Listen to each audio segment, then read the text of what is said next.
따라서 은혜 받은 마리아. 오늘 그 26절부터 38절까지 말씀 가운데 핵심이 되는 단어는 여기 28절에 은혜 받은 자여 평안할지어다 라는 말씀과 30절에 내가 하나님께 은혜를 입었느니라 라는 이 두 개의 말씀입니다. 은혜를 받은 자여 평안할지어다. 내가 하나님께 은혜를 받았다. 창세기 6장에 보면 노아가 그 은혜 받는 말씀이 나옵니다. 그러나 노아가 은혜를 받았다. 왜 앞에다가 그러나 자를 갖다 붙였나? 은혜 받기 어려운 시대인데 노아가 은혜를 받았다. 하나님이 그냥 인간들이 얼마나 죄를 짓든지 물로 그냥 싹 쓸어버리시려고 계획한 그때 노아와 노아의 가족이 그 은혜를 이렇게 받았습니다. 그래서 그러나 노아는 은혜를 받았다. 은혜 받을 사람이 없을 것 같은 그런 시대에 은혜를 받았던 노아. 엘리야도 이렇게 노뎀나무 밑에서 하나님 앞에 죽기를 이렇게 기도할 때 나만 남았다고 눈 씻고 찾아봐도 의로운 자가 안 보이는 것 같아서 그런 이야기 했는데 하나님이 그때 엘리야에게 했던 말씀, 너 같은 사람 7,000명이나 남았다. 아직도 이스라엘 땅에 의로운 자가 많다고 하는 그런 말씀입니다. 다 그 죄 짓는 것 같고 다 멸망의 길로 가고 있는 것 같은데 하나님이 그 숨겨둔 비밀 병기 의인이 7,000명이나 남아 있었다고.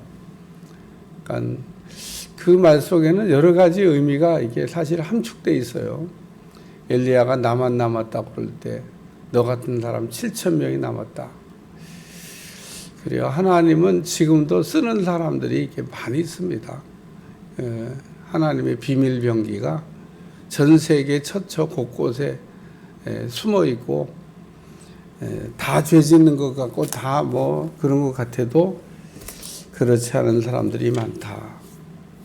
오늘 천사 가브리엘이 하나님의 보내심을 받아 나사렛 동네를 갔다. 이런 말씀인데 이것도 사실 그냥 읽으면 뭐 천사가 하나님 말 잘 듣는 천사니까 갈릴리 나사렛 동네에 갔다. 그러지만 사람이 좋은 곳에 가라고 그러면 아멘이지만 별스럽지 않은 데 가라고 그러면 시큰둥할 수도 있잖아요.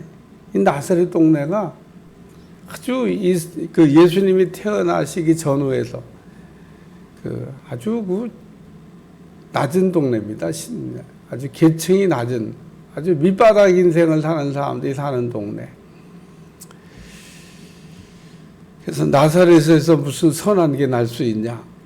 거기에 인물 날 수 없다 그런 얘기입니다. 그런 그 아주 그 낮은 인생을 사는 사람들이 사는 곳에서 예수님 같은 분이 그 태어날 리도 없고 사실 리도 없고 나사렛에 그 자전 예수님 같은 분이 있다고 하는 거에 나다나엘이라는 사람 나사렛에 무슨 선한 것이 날 수 있어.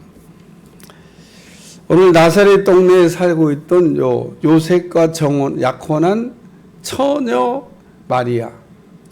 이 처녀 마리아라고 하는 것을 강조하고 있어요. 왜냐하면 예수님의 출생은 요셉과 마리아 사이에서 출생한 게 아니라는 얘기를 지금 설명하고 있는 겁니다. 그러니까 보통 사람이 출생을 하려면 남자와 여자가 이렇게 결혼을 하고 이렇게 남자와 여자 사이에서 출생하는 게 자녀인데 예수님은 그런 방법으로 출생하는 게 아니다. 그런 얘기입니다.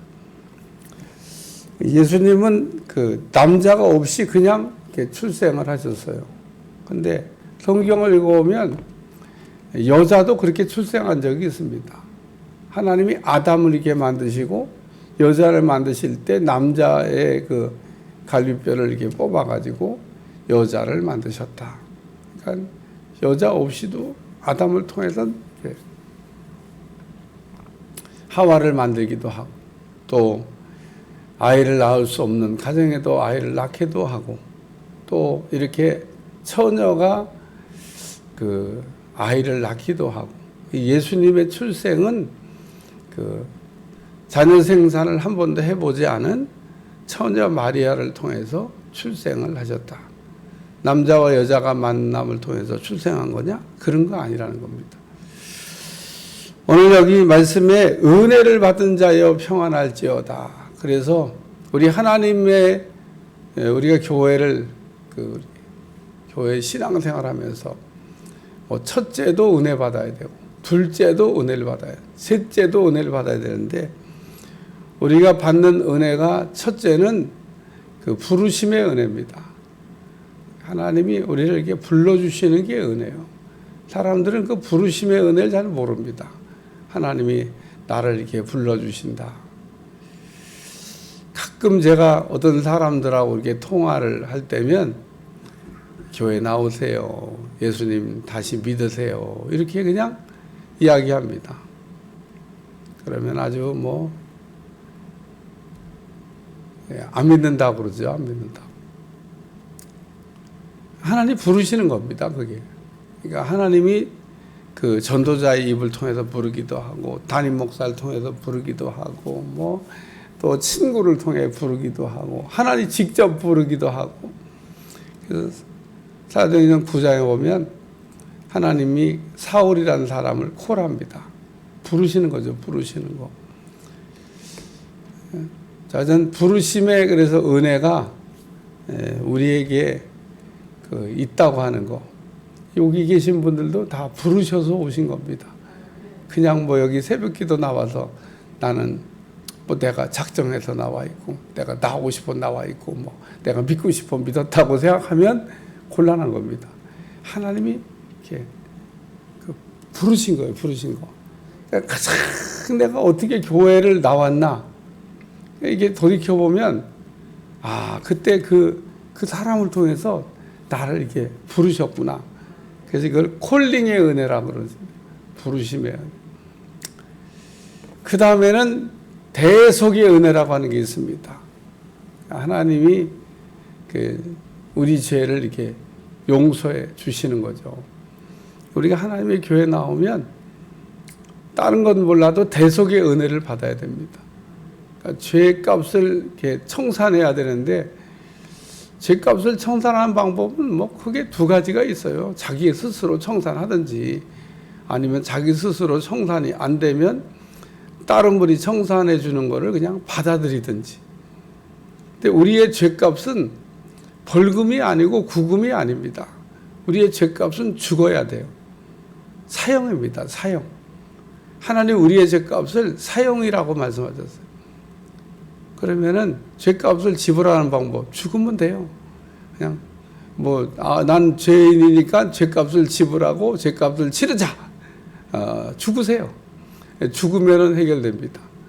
근데 죽으라고 했더니 또 목사님 아침부터 자살하라고.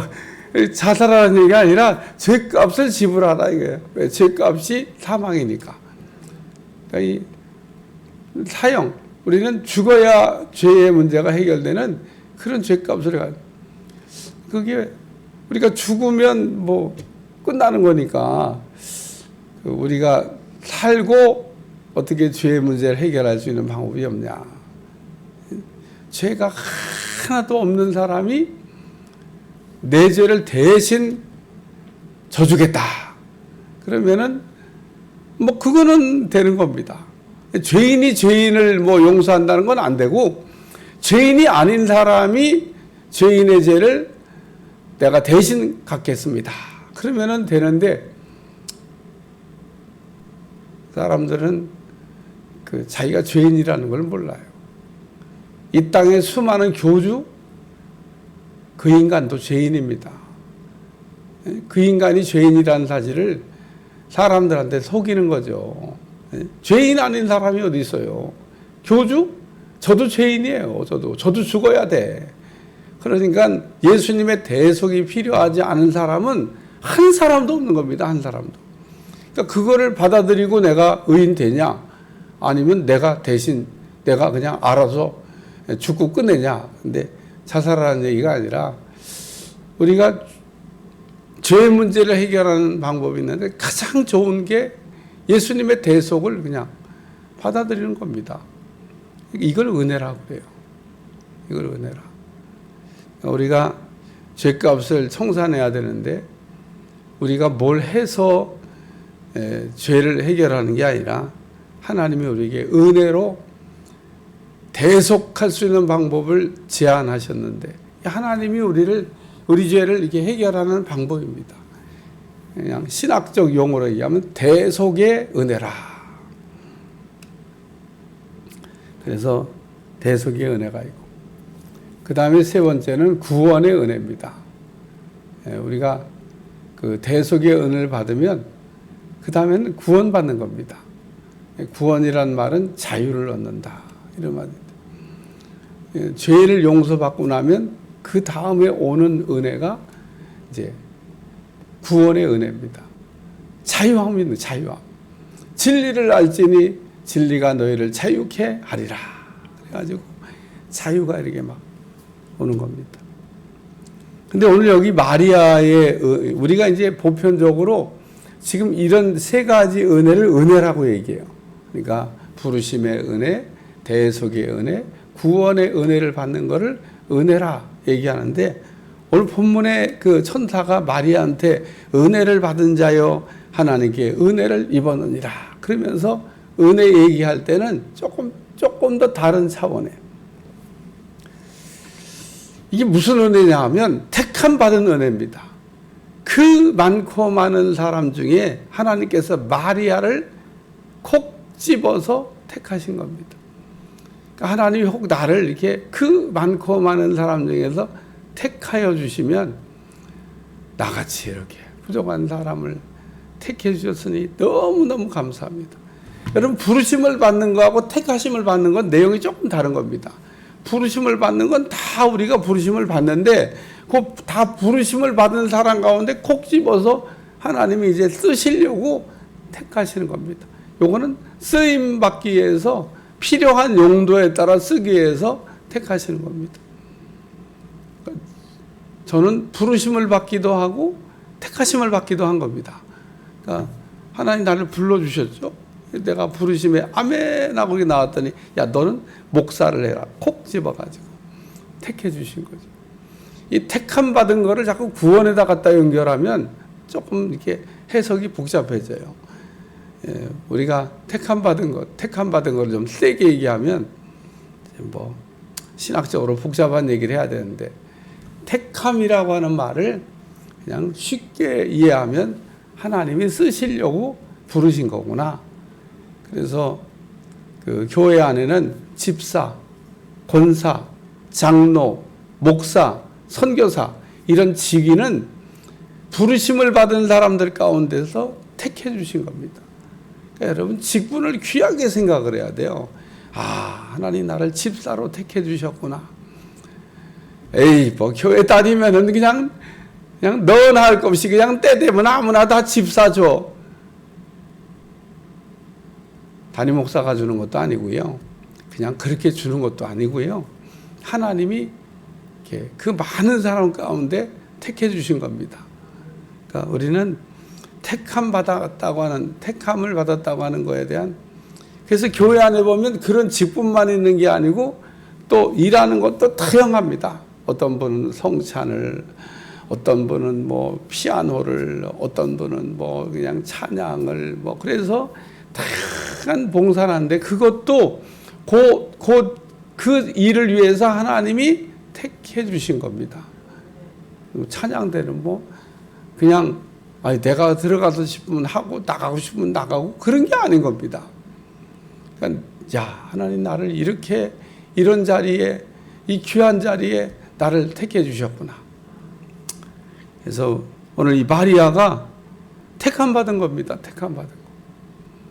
아니 뭐 마리아만 있었겠어요? 그 이전에 이렇게 쓰임 받고 싶었던 사람이 한둘이겠습니까? 한둘이 아닙니다. 그렇게 쓰임 받게 해달라고 기도한 사람도 있습니다. 여러분 써달라고 기도하는 사람도 있어요. 예? 써준다 그러다 아우 나 못해요, 나 안 해요, 나 싫어요, 막 이런 분도 있지만 하나님 저를 써주시기 바랍니다. 부름받아 나서니 뭐 어디든지 가오리다. 그냥 보내만 주시면 어디든지 가겠습니다. 뭐 제가 더운 밥 찬밥 가릴 처지입니까? 받은 바 은혜가 얼마나 큰데, 그지? 우리가 받은 바 은혜를 생각하면 더운 밥 찬밥 뭐 저기 좋은데 나쁜데 뭐 그런 거 뭐 요즘은 부름받아 나서니 뭐 골라가며 가오리다. 찬송가를 개작해야 된다고 하는 참 우스꽝스러운 얘기가 있는데, 그런 사람은요 한참 돌아가야 돼요. 인생 부름받아 나서니 뭐 하나님이 가라고 그러면 어디든지 가는 거지. 제가 왜 서론에 가브리엘 천사, 그래도 급이 천사장인데 말이야, 너 나사렛 동네 좀 갔다 와라. 에이, 베들레헴 갔다 오라고 하면 뭐 저기 예루살렘 갔다 오라고. 네, 그렇대. 나사렛 무슨 선한 동네가 아주 그냥 그런 동네라니까요. 이스라엘 땅에서 가장 소외된 동네, 가장 낙후한 동네, 가장 수준 떨어지는 사람들이 사는 동네가 나사렛 동네입니다. 여러분, 이 나사렛 동네는 수준 떨어지는 동네라고 이해하셔야 돼요. 근데 거기에 가브리엘 천사 보고, 야, 너 갖다 좀 마라. 네, 그러고 부름받아 나서니 뭐 어디든지 가오리다. 그래서 가가지고 마리아에게 은혜를 받은 자여, 하나님이 널 택했다. 그러고 지금 얘기하는 겁니다. 너를 택했다. 그러니까 마리아가 아멘, 너를 택했다. 근데 다음에 하면 안 될까요? 딴 사람 시키면 안 될까요? 지금 이런 헛소리가 없어요. 없다는 얘기는, 그런 얘기는 나눈 적이 없다. 성경은 참 꼼꼼하게 하자가 생기면 그 하자가 생긴 것도 다 이렇게 좋은 거는 좋은 것대로, 나쁜 건 나쁜 것대로 다 써놓은 책입니다. 참 신기해요. 다윗에게서 좀 수치스러운 거, 그건 잘라버리지. 뭐 그런 얘기를 그냥 붙여놔가지고 나머지 얘기만 하면 정말 훌륭한 분 아닙니까? 깨끗한 옷에 옷 좀 묻은 것처럼 그거 착 잘라버리고 그거 싹 빼버리고 다윗 얘기하면 이야, 다윗은 뭐 대단한 사람이다. 엘리야에게서도 노된 나무 빌려고 저기 이상한 기도한 거 그거 쏙 빼버리고 나머지 얘기만 우와 그럴 텐데, 그런 얘기를, 창피한 얘기를 거기다가 이렇게 남겨놓으셔가지고. 오늘 천사 가브리엘과 마리아가 대화를 나눈 내용인데, 이렇게 쭉 읽어보시면 알지만 뭐 하자가 될 만한 별 내용이 없습니다. 야, 참 대단한 사람이다. 하나님이 너를 택했다. 그럴 때 아멘. 그리고 깨끗하게 수용하는 마리아. 두 번째는 성령 받는 은혜입니다. 성령 받는. 여기 성령에 관한 말씀이 나와요. 천사가 대답하여 이르되 성령이 내게 임하고 지극히 높으신 이의 능력이 너를 덮으리니 이러므로 나실 바 거룩하신 이는 하나님의 아들이라 일컬어지리라. 성령이 내게 임하시고, 우리가 받아야 될 은혜가 참 여러 가지 있는데, 사실 대속의 은혜 다음에 정말 큰 은혜가 성령 받는 겁니다. 우리 주님이 사도행전 1장에 성령 받으라고 말씀하셨잖아요.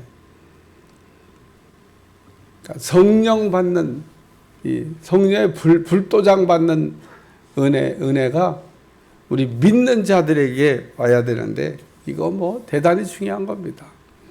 요한계시록을 우리가 읽으면서 성령의 불도장 받은 사람은 마귀도 노타치, 환난도 노타치 건드릴 수 없다는 겁니다. 건드리지 말라고 그러셨어요.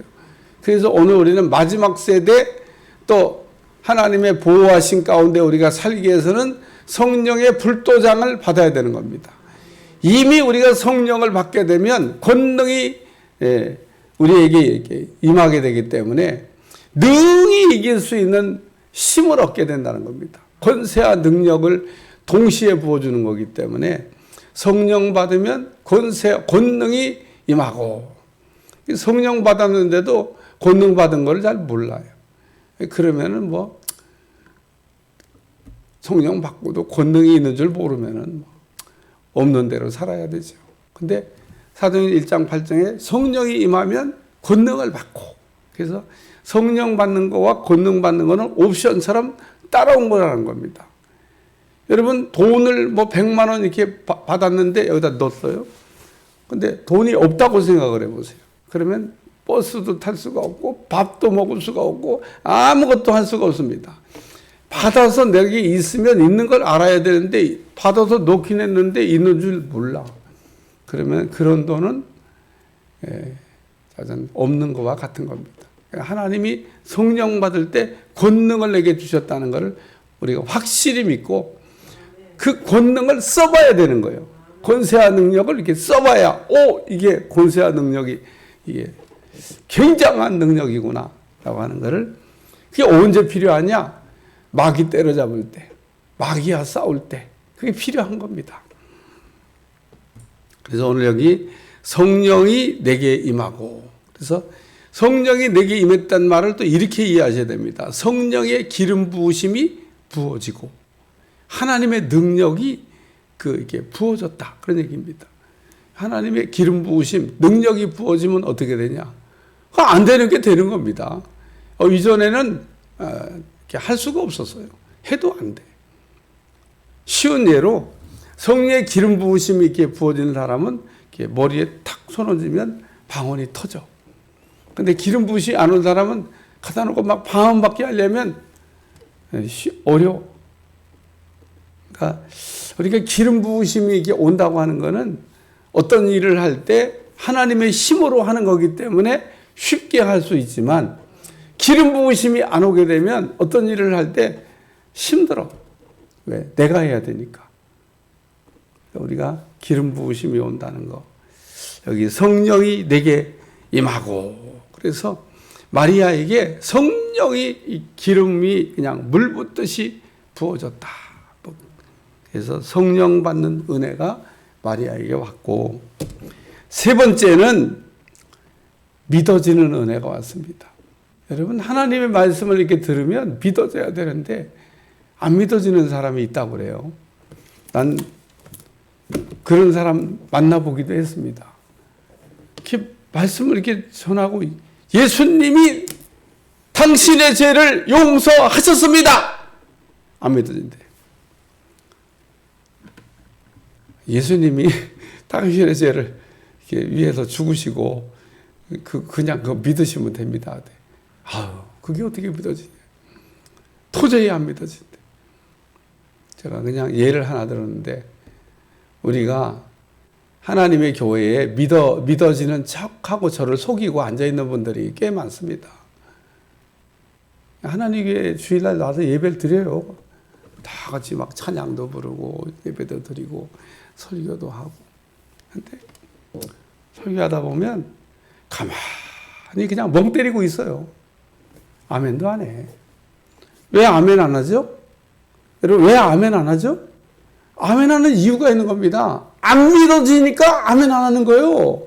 여러분, 아멘을 안 하는 거는 그냥 입이 안 떨어져서 아멘 안 하는 게 아닙니다. 내가 그 얘기를 듣고 동의가 안 된다 이거예요. 그 말이 어떻게 이해가 되냐? 그 말도 안 되는 얘기라는 거예요. 그래서 아멘 안 하는 겁니다. 괜히 아멘 안 하는 게 아니야. 제가 아멘 하면 가르쳐주고 뭐 이렇게 아멘 하면 해야 됩니다라고 얘기했지만, 아멘 하면이 되냐고요? 안 되지. 아멘까지는 되는데 뒤에는 노멘 그러잖아요. 왜? 아멘은 어떻게 그냥 하라 그러니까 또 부흥회 가서 또 막 할렐루야 아멘 할렐루야 아멘 그랬더니 부흥 강사가 그냥 할렐루야 아멘 그냥 한번 했어. 그냥 또 안 하면 막 아멘 아멘 아멘 그러니까 아멘 아멘 그냥 어떻게 그냥 따라 했어. 왜? 동의가 안 된다 이거예요. 당신 하는 말에 내가 안 믿어지는데 어떻게 자꾸 지적 강요하지 말라고 그러고, 어떤 사람은 또 덤비기도 합니다. 그치, 뭐, 안 믿어지는 걸 어떻게 믿겠어요. 여기 마리아가 이랬는데, 주의 여지용연이 말씀대로 내게 이루어져. 말씀을 했는데 말씀이 믿어진다는 겁니다. 대저 하나님의 모든 말씀은 능치 못하심이 없느니라. 말씀대로 내게 이루어지이다. 당신이 한 말 아멘이다 이거요. 그리고 또 아멘이다 이겁니다. 믿어지는 은혜가 온 겁니다. 여러분, 하나님의 말씀이 그냥 믿어져야 됩니다. 안 믿어지는 것도 참 병이에요. 병. 예? 안 믿어지는 것도 이거 병입니다. 불신도 아주 병 중에 병입니다. 왜 믿어져야 되는 게 안 믿어집니까? 하나님 말씀 왜 안 믿어집니까? 근데 참 하나님 말씀이 안 믿어진다고 얘기하는 사람들도 있습니다. 그래, 하나님의 말씀은 안 믿어진다고 하면서 다윈의 진화론은 무슨 그게 사실인 것처럼 왜 믿냐고. 그거 완전 사기극입니다. 증명 안 된 겁니다. 이론입니다, 이론. 여러분, 이론을 왜 믿습니까? 성경은 진리입니다. 사실입니다. 그대로 되는 겁니다. 그러니까 말씀과 이론은 다른 거예요. 우리가 그래서 과학에서 법칙이라고 하는 게 있는데, 법칙은 증명이 되는 거고 이론은 증명이 안 되는 거라고 그렇게 얘기하더라고요, 과학자들이. 그러니까 이론은 아직 증명 안 된 거예요. 증명할 수도 없어. 다윈의 법칙 그렇게 안 하잖아요. 만유인력의 법칙, 이거는 과학적으로 천번 만번을 해도 그대로 똑같이 되는 겁니다. 그래서 그건 법칙이라고 그러는 거예요. 그건 만유인력의 법칙, 위에다 놓고 뚝 떨어지면 아래로 떨어지죠. 그러니까 법칙은 그게 불변하는 겁니다. 다윈의 법칙이라고, 진화론을 법칙이라고 얘기 안 해요. 법칙이 아닙니다. 이론. 그냥 사람들이 만들어낸 그냥 얘기인데 그게 무슨 진짜인 것처럼 성경 말씀 왜 우리가 믿어요? 그대로 되니까. 오늘 마리아가 이르되 주의 여정이오니 말씀대로 내게 이루어지이다. 그래서 우리가 은혜 그러면은 부르심의 은혜, 죄사함의 은혜, 구원받는 은혜를 이렇게 일반적으로 얘기하는 거지만 오늘 본문의 마리아는 무슨 은혜를 받았냐? 택함 받는 은혜를 받았고 성령 받는 은혜를 받았고 믿어지는 은혜를 받았다. 그래서 천사가 와가지고 은혜를 받은 자여 평안할지어다. 네가 하나님께 은혜를 받았다. 오늘 하나님께 은혜를 받은 자여 은혜 받았다고 하는 이 말씀에 여러분도 큰 은혜가 되시기를 주님 축원합니다. 축원합니다. 오늘도 여러분이 많은 말씀도 필요 없어요. 성경 말씀 한 절이라도 여러분이, 바울이 그러잖아요. 주 예수를 믿으라. 그리하면 너와 내 집이 구원함을 받을. 이게 딱 믿어지면 믿어지는 순간에 구원의 역사가 일어나는 겁니다. 안 믿어지면 안 일어나는 거죠. 기도하겠습니다. 하나님, 오늘도 은혜 받아야 되겠습니다. 하나님의 큰 은혜가 우리 가운데 부어질 수 있도록 축복해 주시고 주의 은혜로 살 수 있도록 역사해 주옵소서. 예수님의 이름으로 기도하옵나이다. 아멘.